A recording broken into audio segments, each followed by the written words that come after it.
Hello, and welcome to Segments with Mark and Amber. Segments is a comedy podcast where in each episode, Amber and I choose a topic and talk about it in a variety of segments. My name is Mark, and with me, as always, is the ridiculous to my Bogart, Amber. Actually, they say ridiculous. Ridiculous. To my Bogart, it's Amber. This is episode 46, and we are talking about Harry Potter and the Prisoner of Azkaban. Lumos. The book and the movie. Maxima. Lumos. Lumos. I think Maxima. you would have a hard time with your spellcasting. I would never get me and Neville. Pronunciation is key. Yeah. Well, we've got we're more potioners. Well, the format of this show is that we're going to have a book and movie discussion. Burke and movie discussion. Talk about the differences between the two and what we liked about it. And then we're going to talk a little bit about Animagus. And we're going to talk about the themes of the story. Yeah, I'm very excited. And before we jump into this show, can I just ask you a question? What was Neville really good at?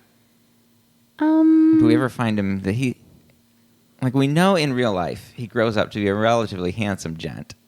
True. He's not there yet. He's not there yet. He's still kind of awkward. In this, he's not really existent in this movie. No, hardly at all. Or in the book, maybe. Yeah.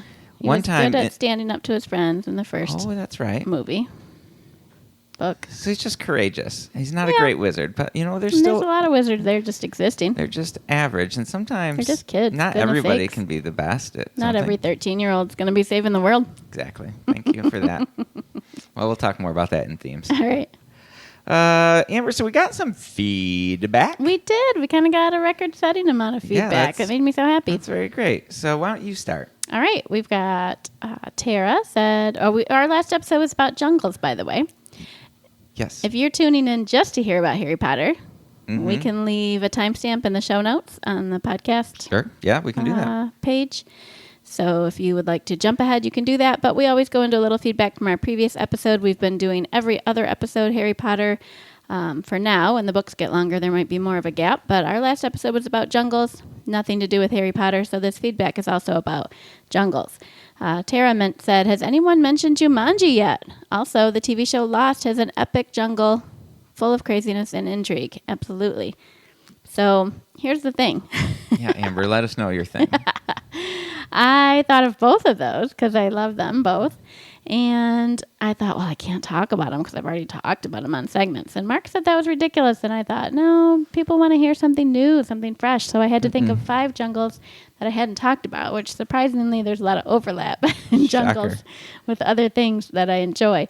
So this gives me hope that I can just talk about what I like and I don't have to worry about repeating myself. So I'm just putting it out there. I'm going to repeat myself in the future. If I like something, it's going to show up in more than one top 5. That's absolutely true, Amber. I'm trying to see when the most recent Jumanji came out. Do you recall? I mean, I feel like it was just last year, but maybe it was 2 years ago. Welcome to the Jungle was 2017. Yeah. Yeah. And so I think that Tara's right, and Amber did affect me a little bit because I think I'm on record somewhere in segments posterity saying that was my favorite movie of 2017. Probably. And so, that was a fantastic jungle movie, probably my favorite jungle movie, and I apologize to the audience.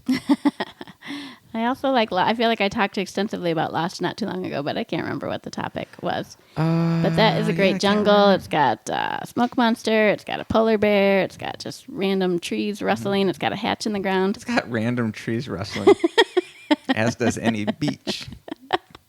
Anyway, maybe not that kind of rustling. Okay, I see. Well, friend of the show and fellow seminarian Brandon, he had some that we missed. He said the wild thornberries. Any idea what that is? Oh, absolutely. It's Australian family. It's got kind of Rugrats-esque illustrations. Okay. People aren't necessarily attractive, but they are funny. They're kind of explorers, not like cartoon the Rugrats. family. Not like those sexy Rugrats. No, I'm saying the Rugrats aren't attractive either. See. It's that type of illustration. Gotcha. Animation. But it's a funny show. All right. And then also Forrest Gump in the war scene. Oh, man. It never stopped raining in Vietnam. I think it was the Vietnam jungle. Yeah. Just rained all the time, and he was heroic, of course. I think he got injured, and then he became a ping pong star. Wow, remember. Good memory. Well, good. Thanks, Brandon, for that feedback. We appreciate that. I'm gonna have to watch. Definitely gonna watch the Wild Thornberries. So. Oh, Brian!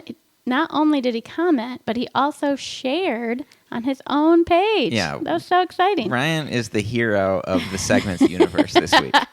So he shared the episode on his own page, and he said, "This is a wonderfully funny and lighthearted podcast by one of my favorite couples. Totally family-friendly and a lot of fun. A great way to pass the time on a road trip with kids." That's awesome. That's great. Thank you so much. Yeah, what I feel a little bit bad about is that he's telling people it is a lighthearted show, but this is, as Prisoner of Azkaban is a turn in the Harry Potter series. This episode is a real turn for us. We're going pretty heavy, pretty dark, a lot of really pretty difficult subject matter coming up. Yeah, this is different than Top 5 Sandwiches. Yeah, and next time it's even darker.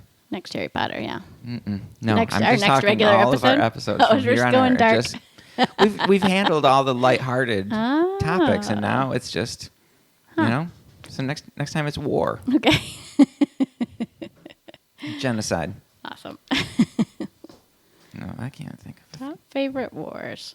That's an interesting one. Actually, that one might work. I'll stick a pin in that. Okay. So Brian said he also played a video game called Assassin's Creed 4 that was set in and among the Caribbean islands during the heyday of the pirates, and they had a lot of jungles on there. And that is I didn't think about that, the kind of those kind of piratey jungles.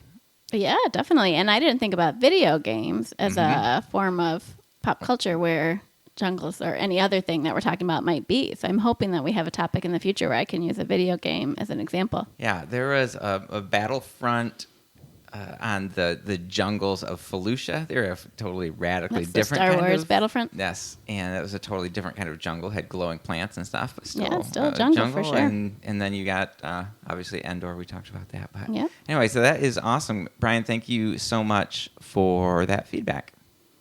A friend of the show, Rohan, favorite jungle movie has to be The Jungle Book. We also definitely considered that one. We enjoyed that. That was probably number 6 or 7 for me. I think I couldn't remember too many specific. I remember him climbing up the cliff to get to the beehives. In the live action remake? Oh, the live action one, yeah. Yeah. I'm assuming that's what he's talking about, but maybe not. I don't know. That'd be interesting. A little clarification would be good. Because the other one also took place in a jungle, and The Jungle Book, the book, by Rudyard Kipling took place in a jungle. No, I don't think that one did. Oh, it didn't? I'm just kidding. Gotcha. And, of course, friend of the show, Laura, said, "Good job on the Jungles episode. I want to watch all the movies you talked about. Love listening to your relationship on air." And she said, "Tom Hanks as Mr. Rogers seems perfect to me." Yes, right. She's referring to the classic segment, Hank, but no, dang it. Yeah, you were saying it. Hanks, but no thanks. Yeah. Oh, we rewatched a movie. She said. So my mom said she wanted to watch some of the movies we talked about. Sorry, just leave it up. No, I can cut all this out. This doesn't need to be in there. What you have to say is valuable. That reminds me that we rewatched one of the movies we talked about in the Jungle episode. We watched Indiana Jones and the Temple of Doom with our oldest daughter who'd never seen it before. That was great. It was maybe better than I remember. Very jungly. I had a really fun time with that. Me too. It's a great movie. Yeah. So, Amber, let's jump into what is making you happy right now. Well, what's making me happy right now is that I didn't realize that our oldest daughter, Emma, she's in college. She has a Hulu account. I believe it's Hulu. Hulu. Yeah. Okay. It was apparently bundled with her Spotify account. She got a good deal as a student. So I didn't realize that I could have access to Hulu. So I had her sign in using her password. Amber needed access to one more I know. streaming media Well, the thing service. is, they get these things that are exclusive. And I think I might have talked a long time ago about how excited I was that they were going to make a new Veronica Mars season. I remember. It's only available on Hulu. So I really couldn't have watched it if it wasn't for Emma. So I have watched that season. I thought it was great. If you're a fan of the old show, it really captured all of the feelings of the old show. Didn't love the ending. Definitely some steamy scenes in there. So if you don't know what you're getting into, start at the beginning. Oh, there's some steamy scenes in it? There's some steamy scenes. Okay, no nudity, I don't watch think. that. JK. It was great. And then another original show on Hulu is called Four Weddings and a Funeral. Is it based on the movie? It's based on the movie. But it's directed by Mindy Kaling, and it stars the girl who plays the computer hacker in the Fast and the Furious movies. Yeah, whatever her name is. Yeah, she's also in other stuff, and it's great. It's just a cute little like romantic comedy show. I think they've had 5 or 6 episodes so far. Oh, great. So I'm enjoying that. That reminds me, Amber, this is also making me happy. This is a addendum. Okay. But Amber and I went and saw Hobbs and Shaw last week, and it was so good. We did enjoy it. It might be my favorite of the entire Fast and Furious movies. Yeah? I just thought it was great. I mean, it's super Fast and the Furious. Yes. They physics is kind of non-existent within Dwayne Johnson and and that whole universe. Yeah. Seems like most people have like physical laws of the universe applying to their lives, but then they break at the appropriate points. I mean, I think if you're fast and furious enough, then you just go past the laws. Didn't think about it. Yeah, you got to turn that. What's that? That NOS, that nitrous. Oh my gosh! You got to wait till the last second though. Yeah. You got to be almost failing and then hit the nitrous. So that's a great movie. I really want to go see that again. It's got a lot of clever dialogue, and it makes you laugh in the ridiculousness of the stunts they're pulling off. Yeah, I did miss Dom Toretto's not in that one. I miss Dom too. He's an important part of the other gang, but it was good. It was good. All right, Amber. So here's what's making me happy today. This is what I put on here. I was going to ask you. Oh, I'm sorry. No, you're fine. Okay. Do you want to ask me?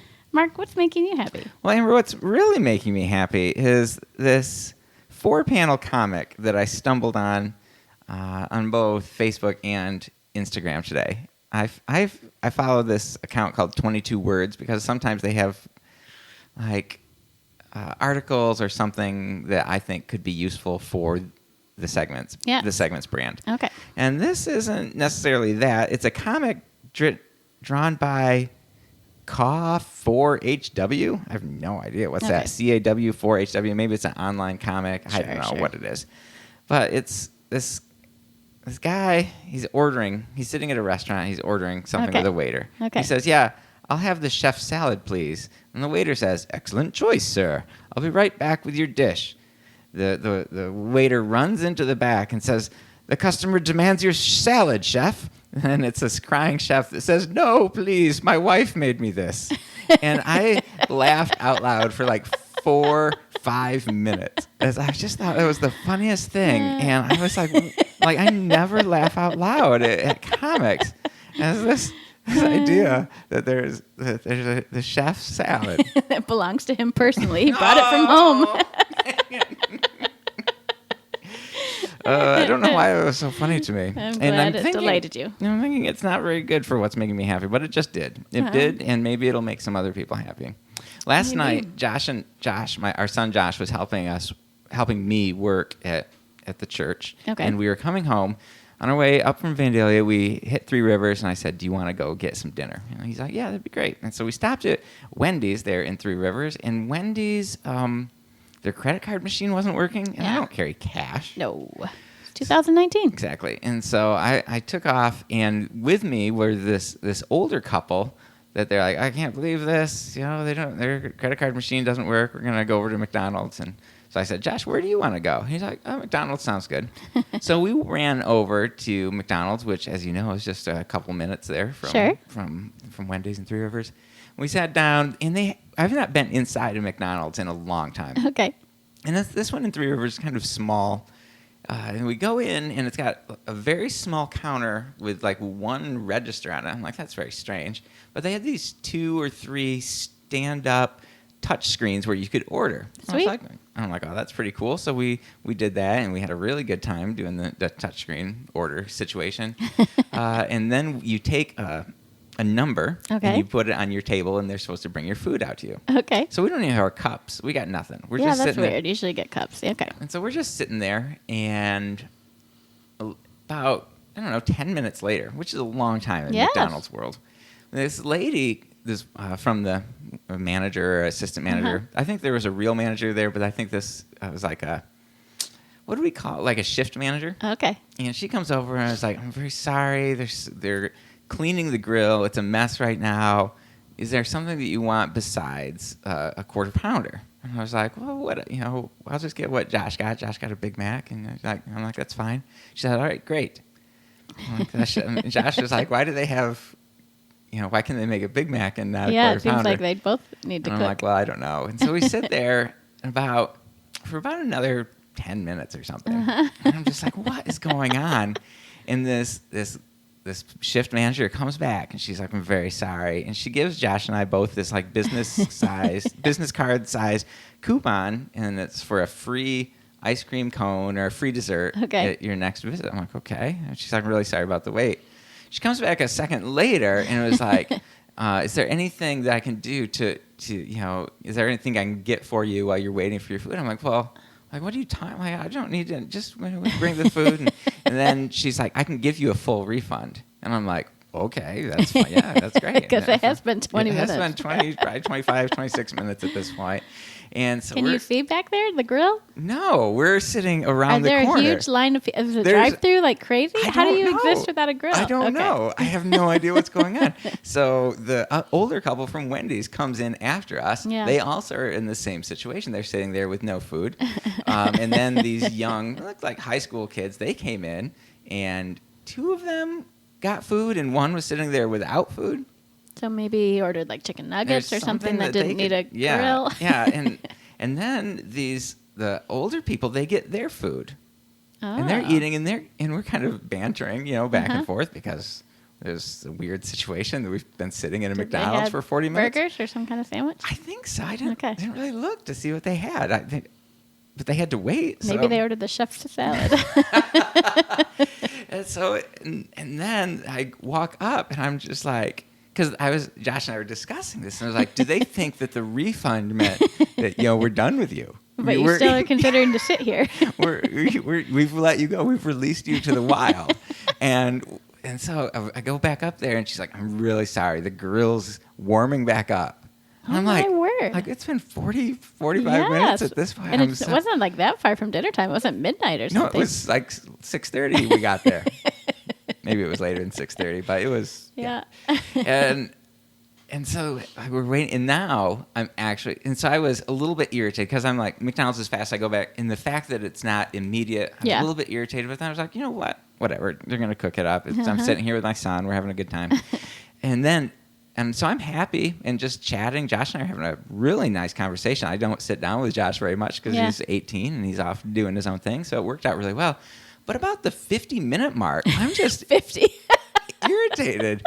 And we'd finally, at this point, she had brought us our cups so that we could have our drinks. But it was after 6, and I don't drink caffeine after 6, so I'm drinking McDonald's lemonade, which isn't great. No, because I didn't know what to do. Yeah, and so I'm like, what's going on? And now I'm getting irritated, and so then I walk up there, like, I don't know what I'm going to say, but I'm like, everybody that has come in before us and after us has all eaten their food and has left the restaurant. Oh my gosh. Like, what? And I walk up there, she's like, here it is. And I'm just like, way. Son of a gun. It's like we were in the McDonald's hanging out for over an hour trying to get this I wonder if she thought you were going to leave after the refund, but regardless, you were there first. You should have got your food before those other people. She didn't think so, because our order was still somehow being worked on. There's something about what I ordered that apparently, like, if I would have originally ordered a Big Mac, would that have worked? I don't know. Because they gave you a quarter pounder in the end, not a Big Mac. Correct. Even though Josh they got had a Big Mac. switched my order, Josh got a Big Mac. It was very, but Josh was in the wisdom, his wisdom. He was like, you know what? This way, we got a great story that we're going to be able to tell in a moment that we'll be able to remember. And I was like, yeah, that's right, Josh. And now it's going out to dozens of listeners. And now it's going out to dozens of listeners. And I would just keep, if you don't get your food immediately at the Three Rivers McDonald's, I would just move right along. Yeah. There's a Burger King right next door. Maybe just check on the grill. Is it working? How's your grill? Are you doing a 1-hour cleaning process at dinner time? Dinner time. It makes me, and I'm like, well, what? certainly that wasn't a planned cleaning time. So what happened to the grill? Yeah, that's what I want to know. What was spilled on it? Some kind of like cleaning chemical or bleach or something where they really needed to shut it down. Animal was killed on it. Maybe a person was injured. A person like blood. Could have been injured. Yeah. Or defecated on it in anger. Oh, somebody getting fired. So I don't know. So I'm glad I didn't think about that last night because I would have just, I don't know. I'm glad in that case that they cleaned it. I bet somebody bled on it. Yeah. Or so threw up or something. Yeah, so there you go, Amber. Okay. A free story in the midst of what's making me happy right now. Segment 1, Book and Movie Talk. We're going to talk about our favorite and most memorable parts of the book. I'm not going to talk about the parts I forgot. Prisoner of Azkaban. So I found an interesting fact to kick us off. Great. This book was the most fun for J.K. Rowling to write, she said, because she did really well with the first two and had a lot of money, so she didn't have to worry if it was a success. But and she wasn't so crazily famous that she had to worry about disappointing lots and lots of fans. So anyway, it came out in 1999, and for part of 1999, the first 3 Harry Potter books occupied the top 3 slots on the New York Times bestseller list. That's incredible. And the other ones had already been out for several years, but I think the series started to pick up steam the more that came out. More people started rereading the first one. So it didn't stay that way for long because Prisoner of Azkaban was the book that pushed the New York Times to create a separate list for children's literature. Wow. So that way there'd be more room on the original list for books aimed at adults. Wow. So I think that's interesting. That is absolutely incredible. Yeah. I mean, we all know that Rowling had huge influence in the young adult series, and even what we are continuing to get in movies and pop culture is because of what she kind of revitalized the YA or created the YA fiction. I didn't even know much about it before her. Yeah. Yeah. And so Amber, before we get into the nitty gritty, kind of, I like that. This idea of what's kind of your overall feel of Prisoner of Azkaban is in the series so far. I usually think of it as a kind of in between book that doesn't matter, and I think it's because there's no Voldemort. Yep. So that is the whole arc of the entire series is this Harry versus Voldemort. And this one, although I kind of like the idea that it's not just another form of Voldemort that he has to fight. I also, when I think about the series as a whole, I'm just like, oh, what happened in Prisoner of Azkaban? Did that matter? I do think of the introduction of Sirius Black as being really important, but I don't remember. Like, I forgot this is the one with the Time Turner, and this is the one with Buckbeak, and that kind of stuff didn't stick out to me. What's your overall feeling? I really liked it. I think that it just, you're right, it feels a little bit different than the other books, and maybe it's because there's no Voldemort, but I think, and maybe it's because I know kind of where the story arc is going. Even though I've not read the books, I've seen all the movies, and I know the basic idea. I know the importance of what is happening in the Prisoner of Azkaban. Okay, that's good. You're getting set up for the real crux of the story, or the Horcrux of the story.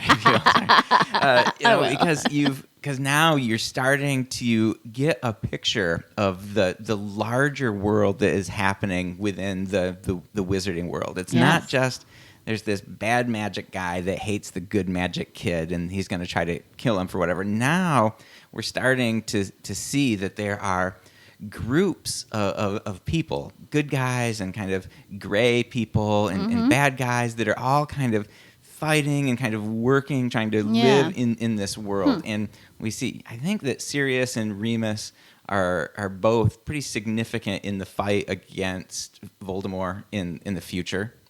Aren't they part of the kind of the resistance kind of situation? Mm-hmm. There's like a house where they meet and hiding and talk about how are we going to stop this guy. And we also see this wrestling, and I'm going to talk about this more later. The wrestling with the good versus evil, and and all these kind of ideas, and what's going on in Harry's kind of heart and in his mind as he moves forward. I think that's really significant as well. Yeah. Okay. It's like he's coming to grips with what really happened, and that things are not always what they seem. That's true. It's That's not. true. It's not as clear cut. In Prisoner of Azkaban, the world is no longer clean and easy. It's now muddy and murky, and it's hard to decipher who's good and who's bad. I mean, we always have seen that in Professor Snape. Right. Kind of this. We're not sure where that is, but now it's like everybody's murky. Yeah. Okay. You know. I think you're right.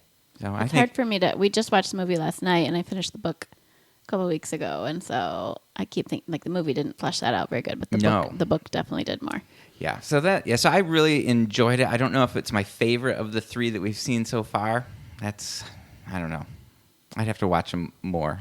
Yeah, I think the first book at this point would still be my favorite of the books, just because it's such a so good magical introduction to everything. So good. All right, Amber, let's go through this movie. All right, so I just took some notes on some of the stuff that stuck out to me, kind of chronologically. We can't talk about everything, and I did just come off watching the movie. So anyway, with the book, both of them start with Harry back at the Dursleys, which is just a miserable place for him. I always feel so bad for him there. I can't believe they even took him back. Remember, they sent him a toothpick for Christmas, and then he had to go back and live there. I just can't believe this. McGonagall or Dumbledore, like somebody can't. He can't live with Hagrid for the summer. Right. Hagrid would probably love that, but whatever. Yep. Seems like they don't want him, and they don't want him to leave somehow. Yeah, and this time we not only do we have the Dursleys, but we have the introduction of another terrible Dursley. It's Aunt Vernon's sister. Margot. Margaret? I can't remember what her name is, but she comes in and she's just as bad, if not worse, than the other Dursleys. Yeah, right? She sure hates Harry. And she wouldn't have even been, it would have been her brother's wife's sister who was taken in by, who became a witch or whatever. And so it doesn't seem like it would tie in too much with her. It's just like a prejudice in general, I guess, Yeah, exactly. And so this aunt, man, I cannot believe I don't remember her name.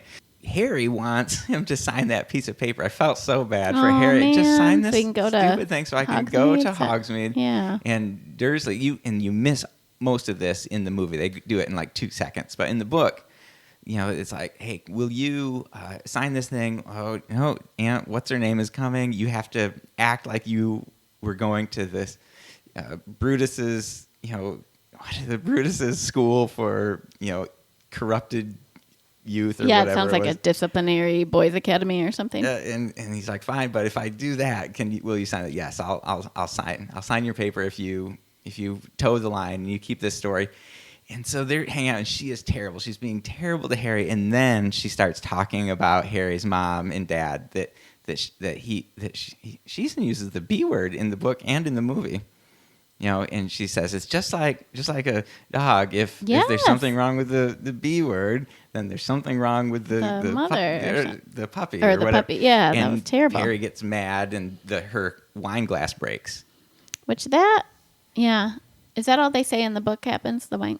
And then she starts. And she's like, "Oh, don't worry about it. This happened to me last week. I have a very firm grip." Yeah. And then she starts talking about his dad, that he was a drunk and he didn't have a job. And Harry gets super mad, and he does that thing like he did in the first book, where he does accidental magic. Yeah. So he can do it. We know he broke the cage on the snake, or made the cage disappear before he knew what was going on. It seems like he's done another thing. Yeah, in the book, remember, like, his hair grew back one time, and he popped up on top of the school to escape Dudley. Yeah. And stuff. Okay, like, okay. That's and, good. And I think it said that, like, stuff like that happened to Neville, too. Yeah. I can't remember. Somebody else, like, it's just this normal thing that when kids start to... Yeah, that makes sense. Like, you can't control your hormones. You can't control your magic. Yeah. Yeah.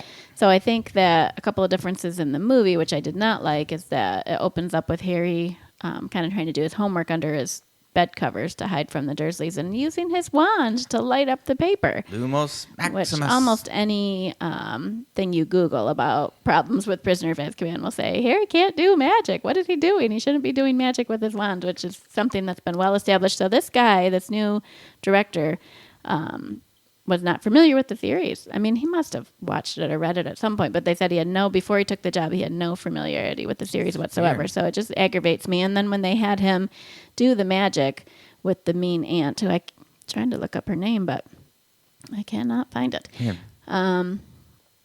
he's got like the lights are flashing around him and he's staring at, he looks like a Stephen King character or something with all this stuff going on around him, and that's not how I feel like his magic works. I didn't like that. That was more like the director's interpretation. Aunt Marge. Marge. I knew it was an M. And yeah, and so that did seem very odd to me. In the book, I had the same question. He uses magic to puff up hilariously, right? Yeah. Aunt Marge. And he's worried about it as well. Well, when that happens, yes. But the wand thing, he was making the choice. Yeah. Anyway. And so that doesn't make any sense to me. As I was thinking about what's kind of going on theme wise in this movie, there's a huge part of it that's just light versus dark. Oh, and cool. So even though it kind of, if you remove yourself from this idea of it doesn't really flow with how the world works in the wizarding world.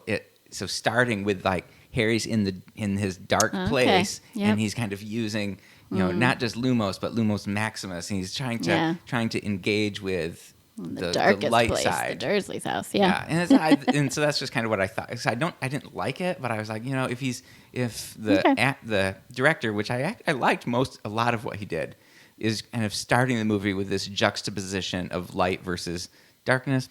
Maybe it works. All right. So he does run away after he does the magic on his aunt. He's finally had enough, and he's like, I'm not hanging out with you people anymore. He doesn't really have a plan. He just figures he can't go back to Hogwarts. I don't know what he thinks he's going to do. He kind of sits down somewhere and sees this big, scary dog. Right before he maybe is in danger by the dog, the night bus shows up.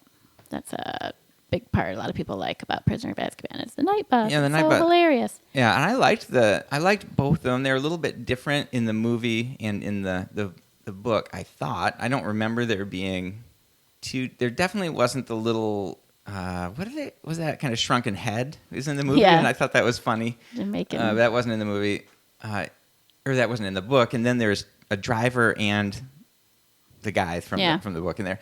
Anyway, it was good, and apparently this night bus just turns up when wizards are in need. Yeah. Or witches. Yeah, that was handy. So you can drive like kind of right between cars. It definitely reminded me of riding in Mexico with our helper there. He would drive. There's maybe a 2-lane road that's got cars parked on both sides, and there's cars coming in both directions, and you just would somehow weave this big van around in places I never would have thought would fit. Yeah, that's Mexico. That's good. That's probably a lot of places, but not that's the true. States. Yeah. And so he's on the night bus. He's going to Diagon Alley because he doesn't know where else to go.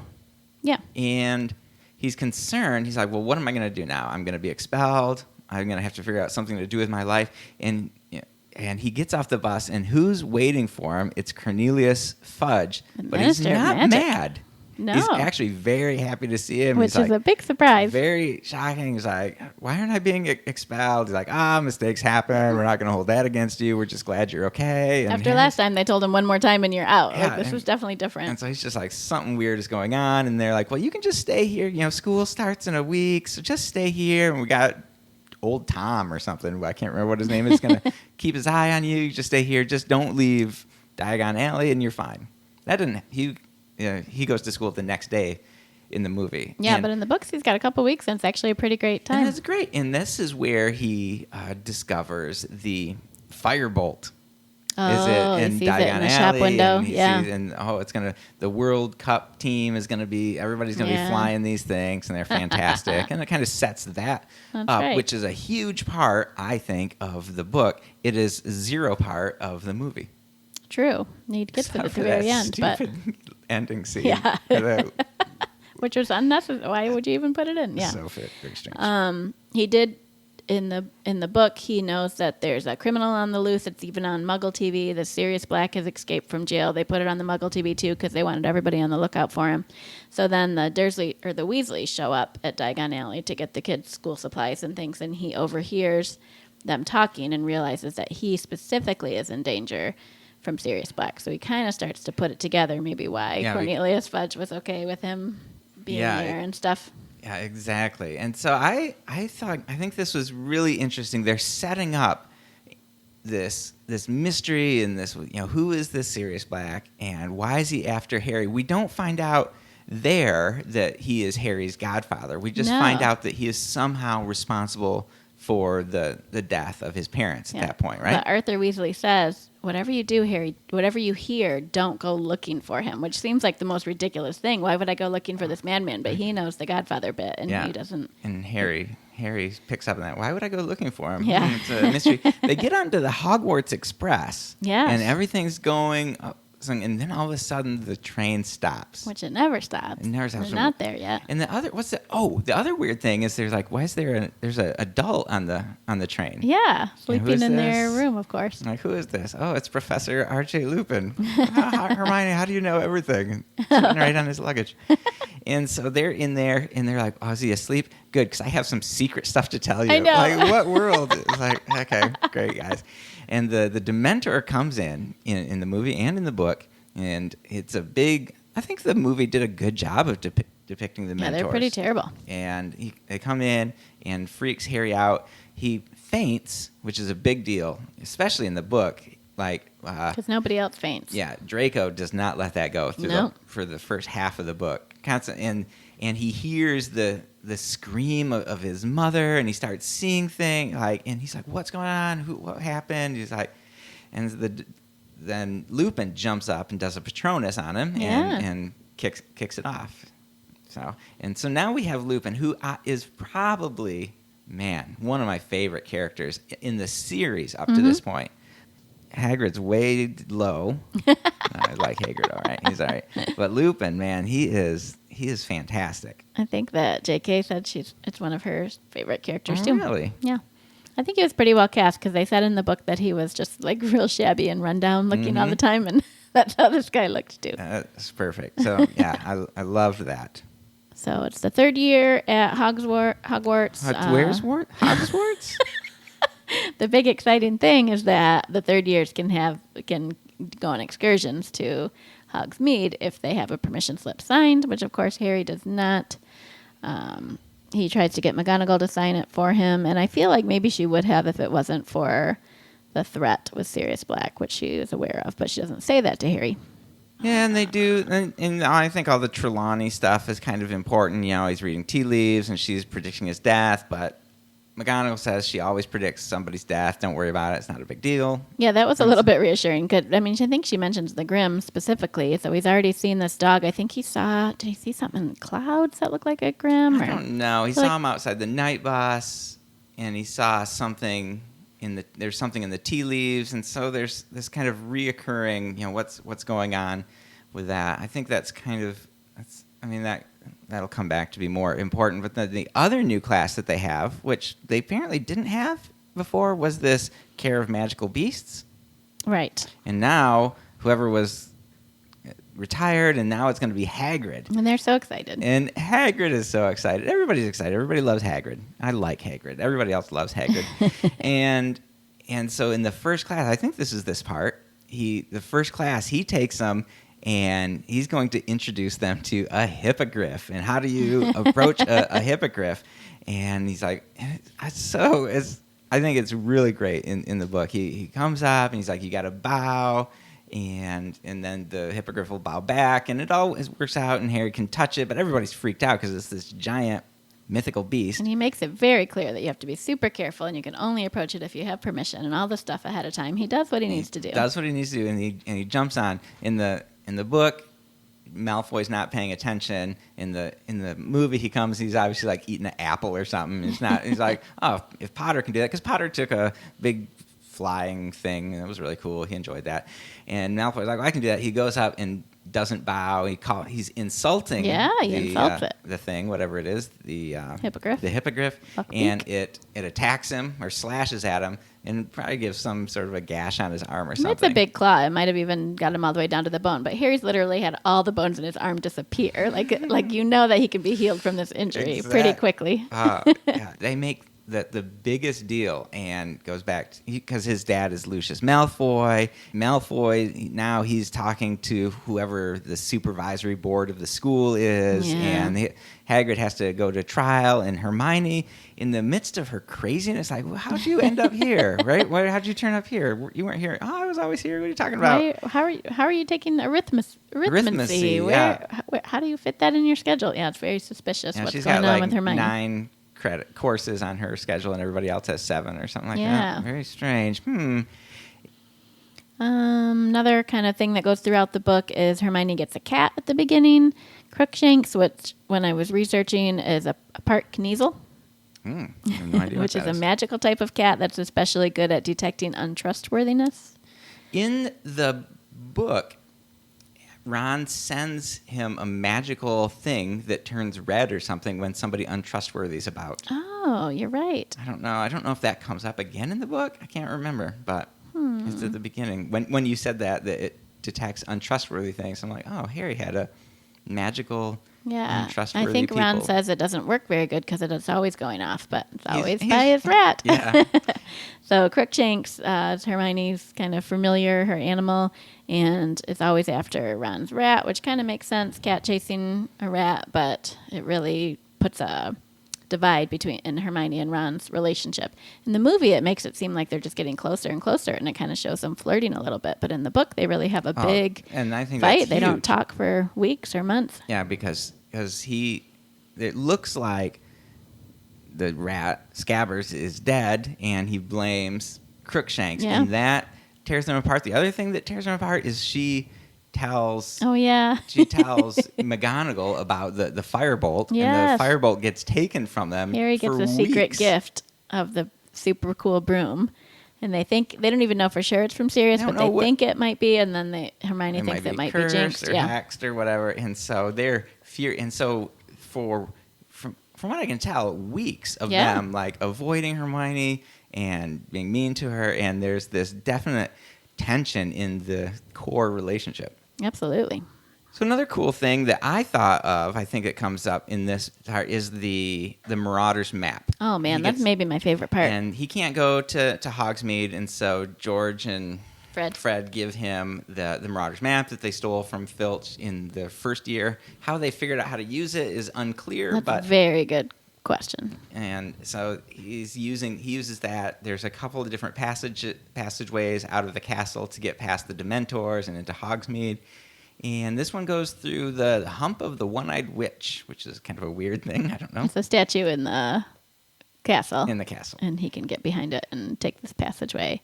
And he can bring his cloak of invisibility, and so he can kind of sneak around Hogsmeade and get to see what everybody else sees. And so this happens, and I remember, like in my mind, the Marauders map was kind of fun and kind of lighthearted. Like Yeah. it didn't feel fun or lighthearted. It always felt things felt intense every time he was using the Marauders map. And it didn't feel fun to me.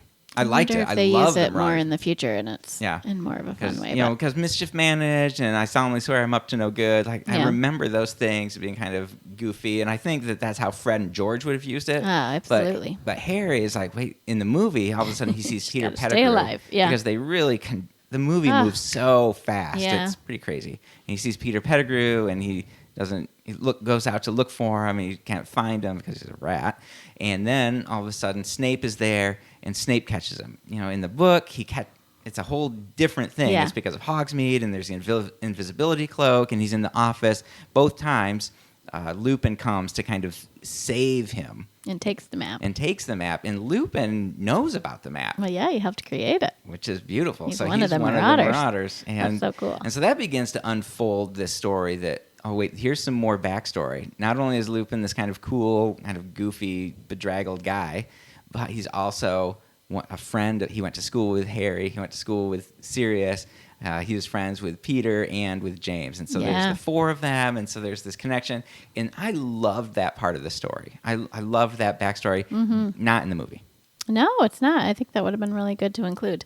When Harry goes to Hogsmeade, is invisible at some point. That's, I think, when he overhears that Sirius is actually his godfather and that he betrayed his parents. He knew that he was after him, but he didn't know that there's a secret keeper is the only person that would know how to find the Potters, Lily and James. And everybody's under the impression that Sirius was the secret keeper, and so if they were found and killed by Voldemort, that he would have had to betray them. Yeah, and at this point, Harry is furious. Yeah. In the movie, he's sad. In the book, he is furious, and he is ready to go look for him and take him out. Yeah. Good. And they do mention a little foreshadowing that Peter Pettigrew was also a friend who was destroyed by Sirius Black. The whole block or whatever was destroyed, and all that was left was one finger. One finger. From Peter Pettigrew.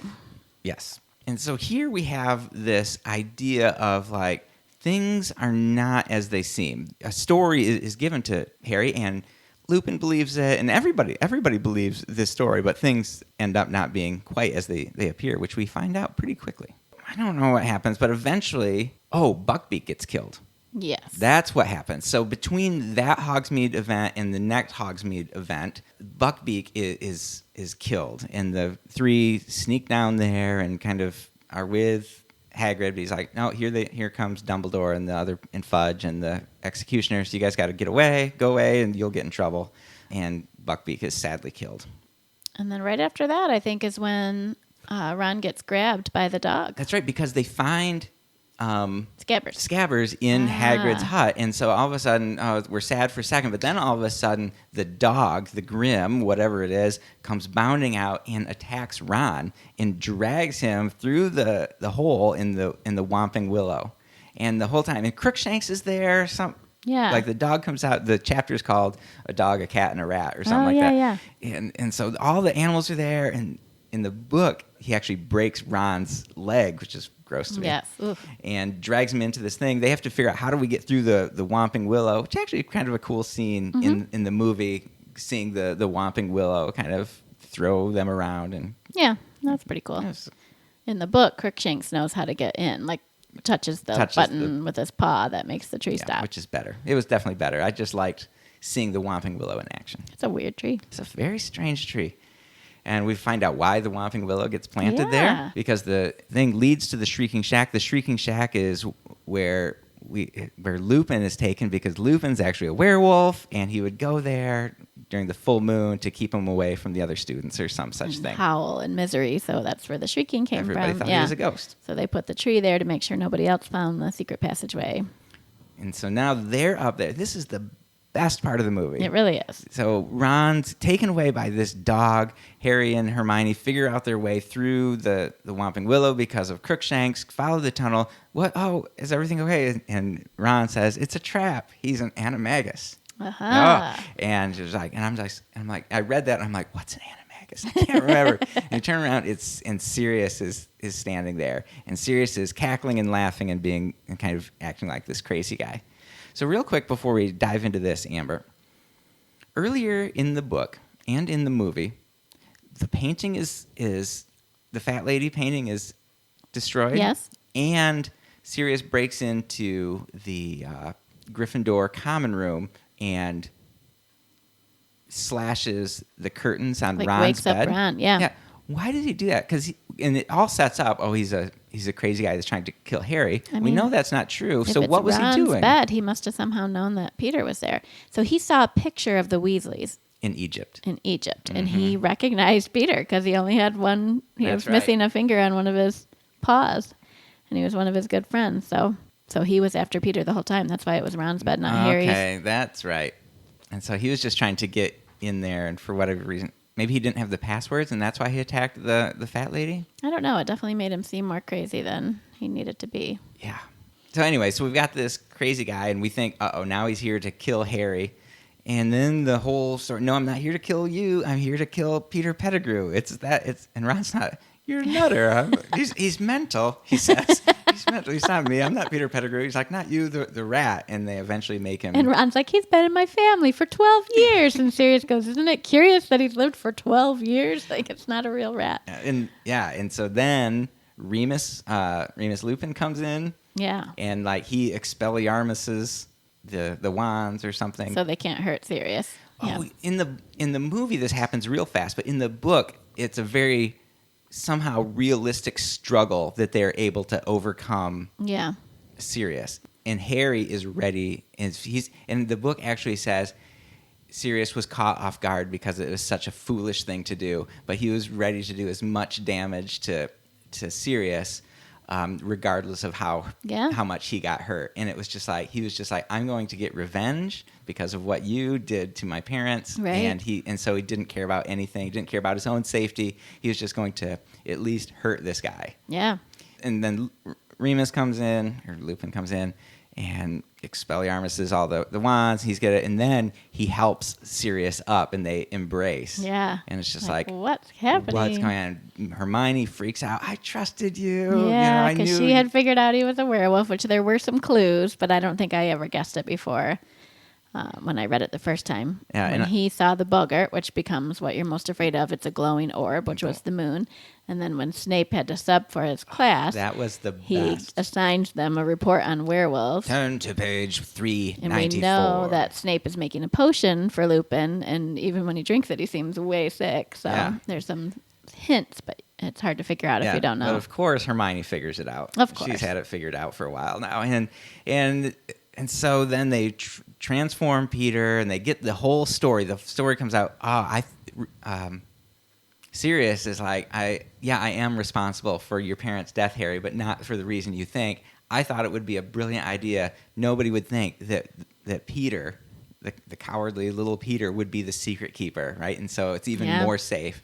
But Peter had aligned himself with Voldemort and sold the Potters out, and Voldemort came and did killed James, killed Lily, tried to kill Harry, and then all that stuff. And so Peter's the one who killed everybody on the street. And cut off his own finger to make it look like he had died and framed Sirius. Oh, I can't. That would be rough, wouldn't it? It's like, but if you're like, I'm going to get killed by somebody, so I can fake my death. I'm going to cut my finger off. Yeah, it would be really hard and yet somehow cowardly at the same time. Yeah, and so Peter Pettigrew, I think they do a really good job. Again, the casting in the movie is unreal, I think. And he's this cowardly snipe, like just this slippery guy, but he's so pathetic, you almost feel bad for him. Almost, yeah. And then, I can't remember the name, Sirius. Oh, you're right. Snape does come in. At that time, because Sirius and Remus are about ready to kill him. And Harry says, don't.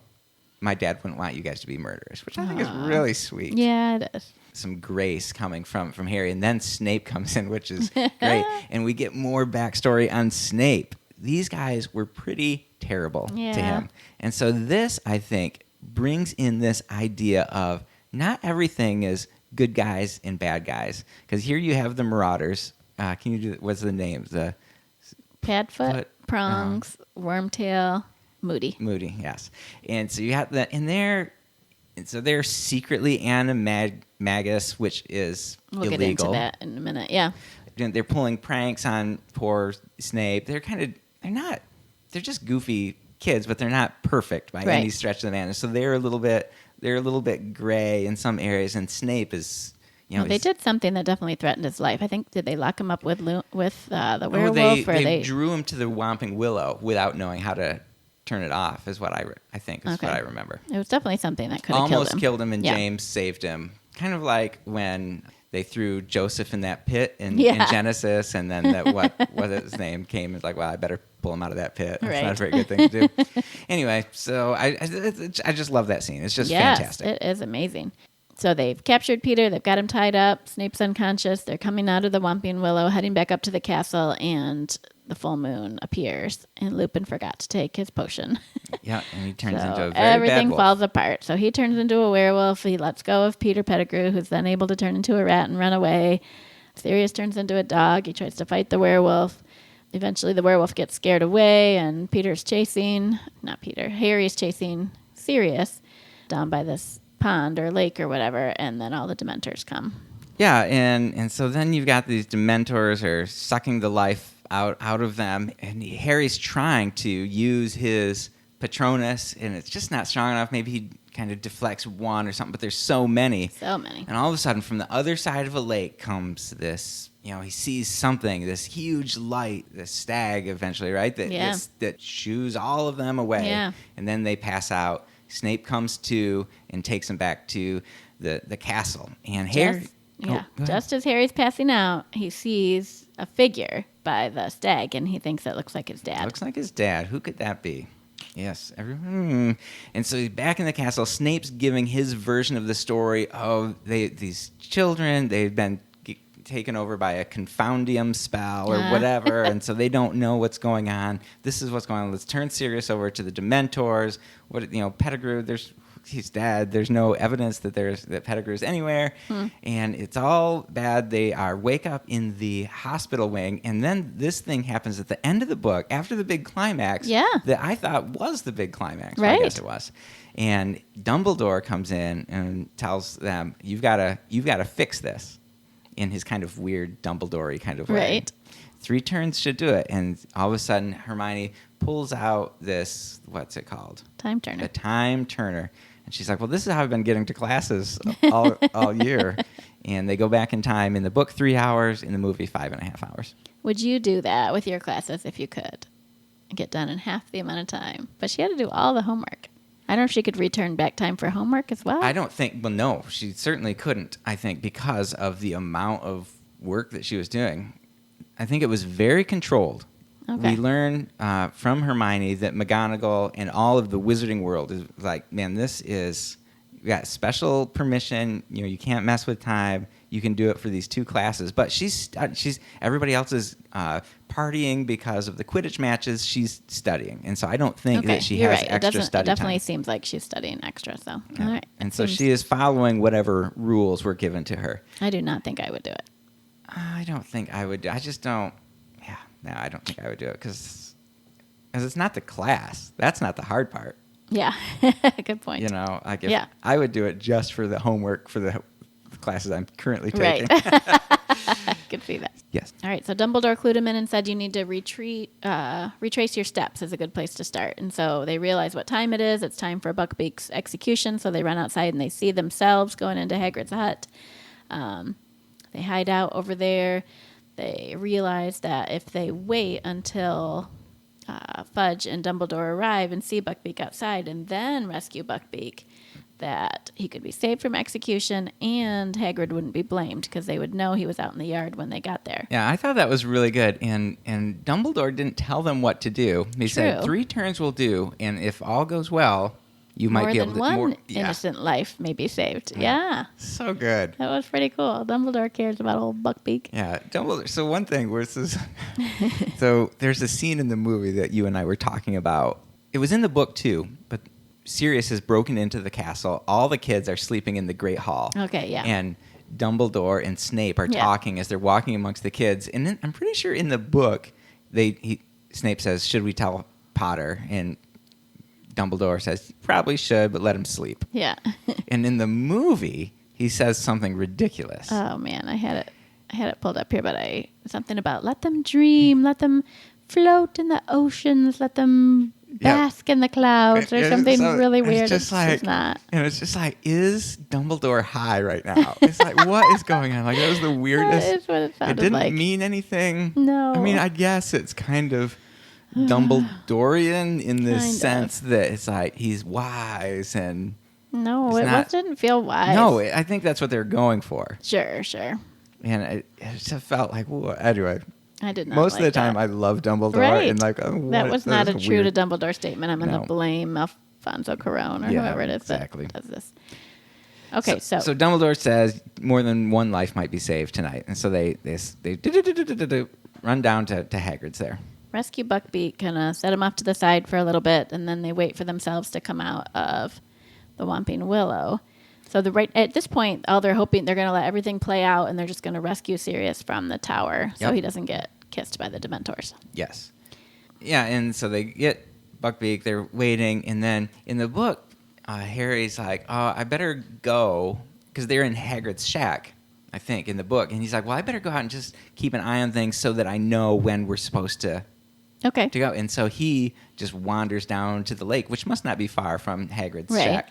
And he's like, I'm going to see my dad. And he's standing there in the trees kind of waiting. He's like, any minute, I see me and Sirius are getting attacked, and there's the Dementors. My dad's going to show up. My dad's literally going to appear right in front of me at any moment. Yeah.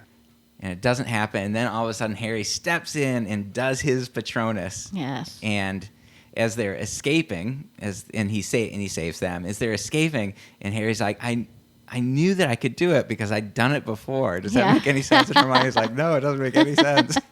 So it was him all along. I remember that being just heartbreaking because something about the book at the beginning. I mean, I just felt so bad for Harry being alone and his parents being gone and being with the Dursleys. And I was so happy that he had this potential with Sirius, and then that fell apart. And then he had this potential, like maybe his dad's still alive somehow, or maybe he can be rescued from, maybe he's not dead. Maybe he's like, bound somehow and he's somehow breaking through. I mean, I just had all this hope. I had all the hope that Harry felt. And then when he realized it was himself, it wasn't his dad, I remember feeling crushed for him. Yeah, I think that the movie brushed that aside. He was too happy about his powerful Patronus. Yeah. To me, this was, I don't know what Rowling was thinking, but if you think about the theme of darkness and light, like obviously the Dementors represent evil. Voldemort's not there, so the Dementors are this depiction of evil and fear. Yeah. And the Patronus can only be summoned, can only be cast if you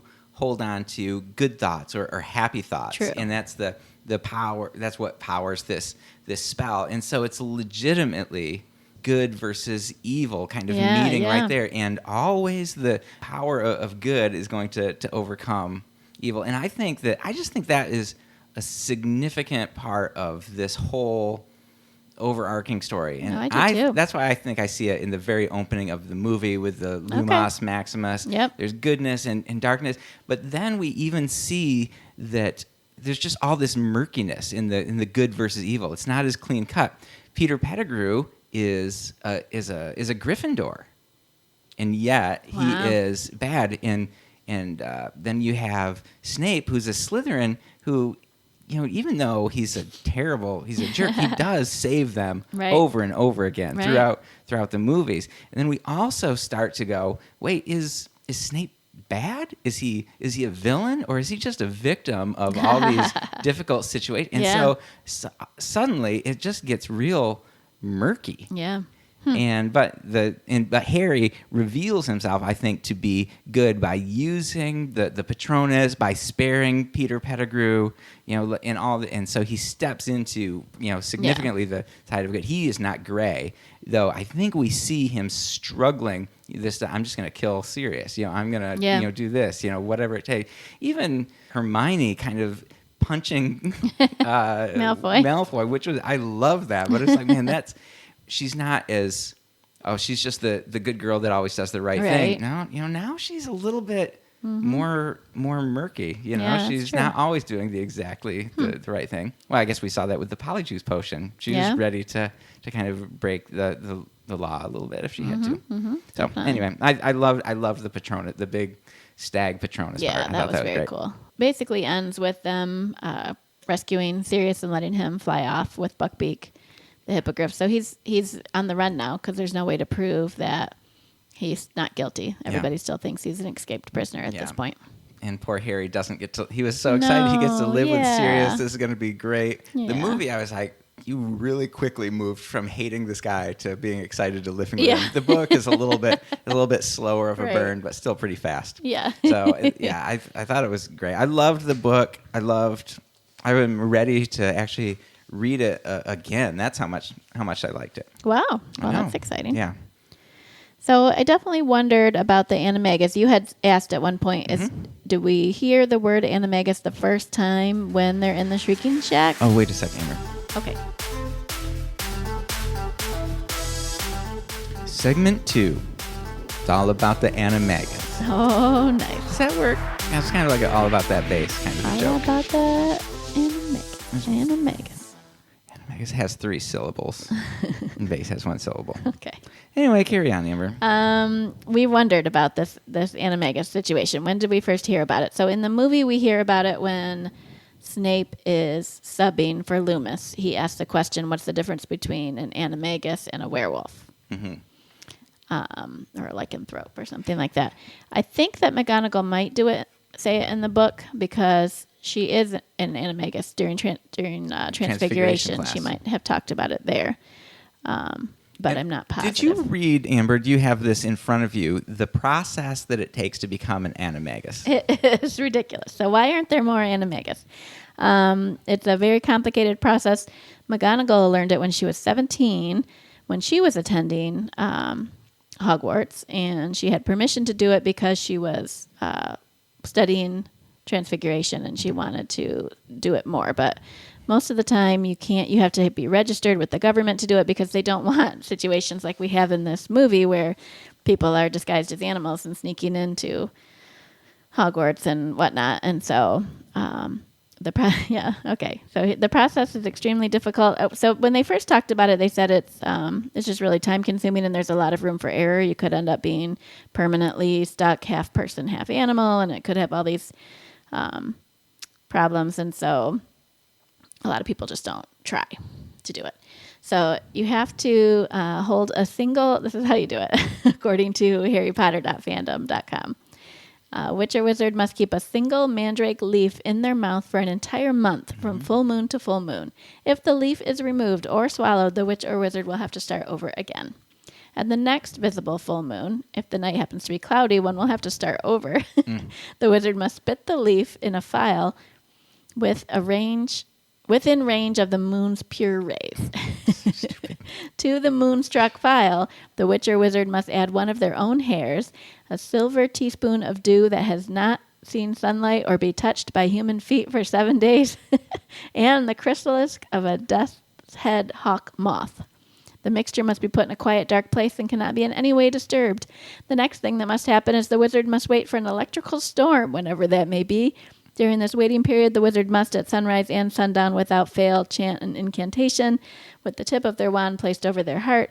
When at last there is a lightning storm, the wizard ought to move immediately to a large and secure place, recite the incantation one final time, and then drink the potion.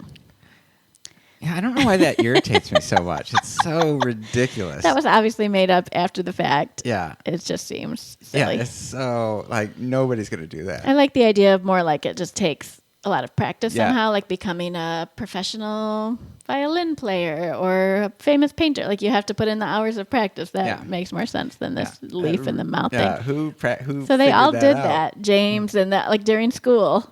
Yeah, they all James, have a leaf Lupin, in their mouth. Sirius and Peter all did that. Which they did it because Lupin got bit. A werewolf is different. You get bit and you become a werewolf, more like a disease. And so they didn't want him to be alone when he was in his wolf form, I guess. And he had no control, and so he would attack humans, but he wouldn't attack other animals. And so it was kind of sweet, They wanted to be friends with him, so they were secret animagi. And I think it was like a little bit dangerous and stuff, for they were kind of the bad boys. Yeah, they were trouble, and they were trouble. They were up to mischief. So anyway, I did find out animagi can only take one form, and they don't know what they're going to be until they complete the spell or whatever. You're kind of become an animal that sort of reflects your character a little bit. And it makes a lot of sense that Peter Pettigrew is a rat because he kind of is rat-like. He's definitely a rat. And his behavior becomes rat-like. Yeah, and so they do that, and they're known as the Marauders, and they somehow create the Marauders map, which we're not sure how they did that. It was brilliant. And so you have Moody, which is Remus Lupin, and he's moody because he turns into a wolf. That's what I think. He turns into a wolf. He gets very moody one time a month. Oh, yeah, I definitely think that's right. Yep. So Moody, Wormtail is the rat. Prongs is Harry's dad, James, the stag. And then Padfoot would be the dog. Yeah, I guess. It could be named a lot of different things. Yeah, I don't know why Padfoot. Yeah. It says each animagus has a identifying mark. So for Peter Pettigrew, it's his missing finger, and for McGonagall, it's her glasses. Mm-hmm. I don't know what it is for Sirius or James. In the movie, it was his unkempt hair. The dog it was a very shaggy, weird-looking dog. Yeah. Huh. So, yeah, I don't know if that was. That's what I noticed. I did. So in the book, Hermione studies animagi, and this is part of the way she figures out there's only 7. Yeah. Known living, because it's so ridiculous. That who's going to do it? And so there's 7, and then there's these 3 secret ones. Right. That's pretty interesting. So very, very few animagi out there. Yeah. It says if you did happen to become an animal that could fly, you'd be able to fly, and you can communicate in some ways with other animals. So that's why there's that kind of connection between Sirius and Crookshanks. It's not because Crookshanks was also an animagi. It's just because of that. So it does say that's punishable by prison in Azkaban.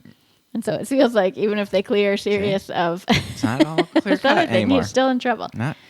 So anyway, that's our little all about animagi.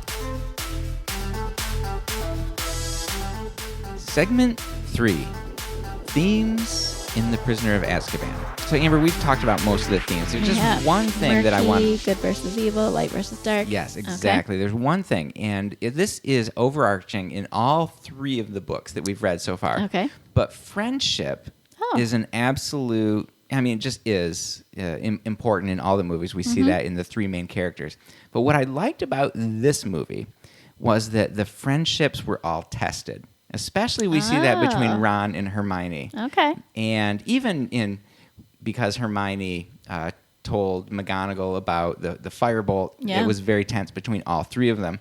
And as you know, we've been doing a series on community at church, and we've been talking about that in all relationships, as we become, more close to people, we show kind of our brokenness, and there are difficulties in relationship. And I liked in this book how we saw that even that those brokenness, the anger, the disappointment, whatever, and Hermione thought she was right, and whatever, but they were able to work through it and to kind of come back together to and their friendship was just deepened because of that, and they understood even in that concept of like things aren't as clear cut. Nothing was what you thought it was, right? We thought Sirius was the murderer. Nope, it was Peter. We thought Crookshanks killed the rat. Nope, it was Mark and Peter. And so it's like, and so things aren't always as they seem, but we make these judgments and these snap decisions, and that can cause some tension, and we aren't willing to admit that we're wrong or continue looking openly at a situation and repent if we're in the wrong or forgive if we were wronged. And I think we see that in this book, and I really thought that was powerful. Yeah, also with the Marauders. Lupin thought all this time that Sirius had betrayed James and Lily, and he hadn't, and he thought Peter was dead, and he wasn't. And it's a good lesson for all of us that we all have stuff in our lives that causes us to be irritated at those that are close to us, but maybe there's stuff going on in their lives or in their thoughts that we aren't, that we just think differently, and we should continue to pursue friendship. So very interesting. There you go. So. Well, to wrap up, I didn't want to leave out our recurring segment, Potter in the News, so this is super quick. Just this month, August of 2019, a new Lego Harry Potter set comes out, and it happens to be a scene from Prisoner of Azkaban. Really? It's called the Expectro Patronum Lego set. It includes 4 minifigures, Harry Potter, Sirius Black, and 2 Dementors. It also has a small lakeside build, which is 2 buildable trees, a spell-casting shooting function. I don't know what that is, and a semi-transparent glittering stag figure with room for a minifigure on top. It also includes Harry's wand to cast the Expectro Patronum spell. That is very wild that they're still coming out with new toy sets for this movie from 2004. It does seem kind of crazy. Yeah, that's wild. Well, I might have to pick that up.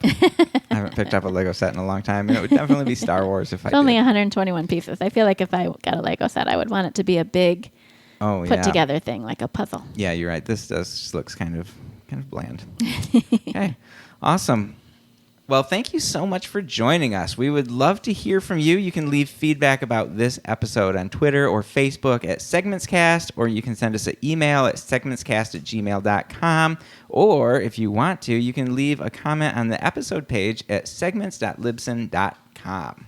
Yep. So look up and subscribe on your favorite podcast player. We should be on all of them. Let other people know about us. We will have another Harry Potter episode. It might be more than a month away because the books are getting longer. They are getting long. We will need to finish the book and the movie.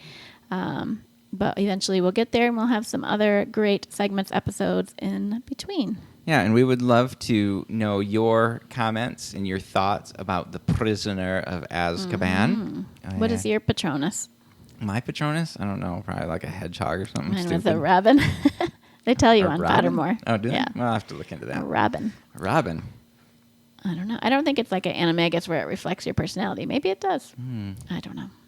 We want to thank our daughter Emma for our logo and graphics. If you want her to draw you something, she's taking commissions. You can contact her through our email, segmentscast@gmail.com. And we want to thank our nephew Gabriel. He is EDM Samurai. He does our intro and outro music. You can find him on SoundCloud at EDM Samurai.